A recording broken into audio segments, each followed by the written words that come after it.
2,000 colleges and universities nationally, and there are and will be choices for students. There is a lot of stress that students feel in choosing a school. There is a mystification of how do you get into an institution. It's amazing how much money colleges spend on recruiting students. Students don't even realize how anxious and eager colleges are to find them. If a student can make themselves available and be excited about the process, they're going to find a school that's not only a good fit, but a school that really wants them to join their community. We certainly appreciate applications and visits. I think that's the best way to get to know a school is to come on campus and to realize and kind of walk in the path of a current student for a day. Generally, we see students start to talk to our recruitment counselors their junior year. They start to look at what kind of colleges they may apply to.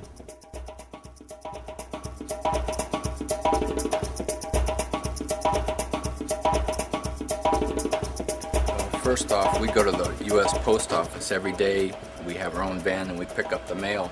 Early in the season, we may just have 1 tub a day. When we come back from the New Year's, we expect to have 20 to 25 tubs a day. We'll get 500,000 pieces of paper come across this desktop each year. And this is where it starts. Maria comes in here, opens the mail. We staple all the items of the envelope. To keep it together, we date stamp everything. We keep the envelope with the attached mail. We get about 50,000 applications a year, and we'll be processing 3 terms per year, spring, summer, and fall. To help us keep track and to find them quickly, we create a colored label with the alphabet on it. We have professionals in our office that their job is to look at applications and help with the admissions decisions. We have more qualified applicants than we have space. And so we spend an awful lot of time doing a review of all the information the students provide so we can determine who it is we want to offer admission to. We try to look at the whole file as best as we can understand it to select those who we think will be successful here.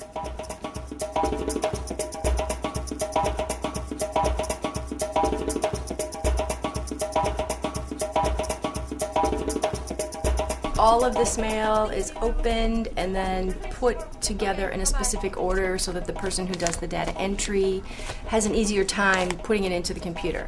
So if the teacher recommendation comes in, that's first. Secondary school recommendation is below that, and then the transcript below that. So then it goes to a data entry person. Once the application is received and processed through the mail system, then it comes up to me and I number it. After I number it, I input basic information, name, address, telephone number, cell phone number. A file is made up, labels are printed out, it's distributed to the individual counselors. Once all of the data entry has been done, we've received it, and as you can see, there's this little checklist card here on the front. You would call the person to let them know their application has been received. You will check to see if the application fee has been submitted. And then you start to go through what we call these stage 4 materials to what makes up a complete file for review. There's a constant dialogue that happens via phone, via email, and also when we're on the road. Personal relationship and encounter with students is what really matters in anyone's dealings with you and I. Say, the better I know you, the more I'm going to advocate for you, period. I'm really excited about Graham. I think he's been to campus. He came to our open house in the summer. He's done his research. He's applied early decision. We've had a great interview in Boston when I was traveling last week. He's quite involved in activities, and this is part of the draw here is that he's going to be a real active student here.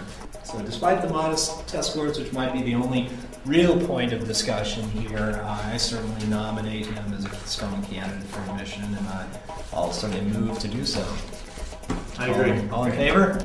Yep. Aye.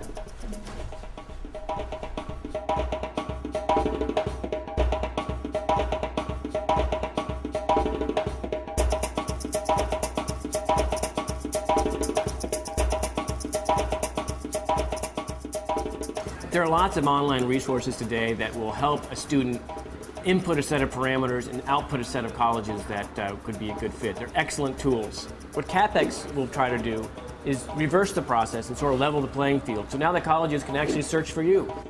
There are universities that are interested mostly in A students. There are universities interested in a cross-section of students. And you've got some attribute that has appeal to some university. By knowing the odds before you apply, by understanding which schools really want you, you're going to have a lot of leverage on where the best school, where the best offer is coming from in terms of you getting in. Flip the tables. Let you be the hot commodity in this process, not the college.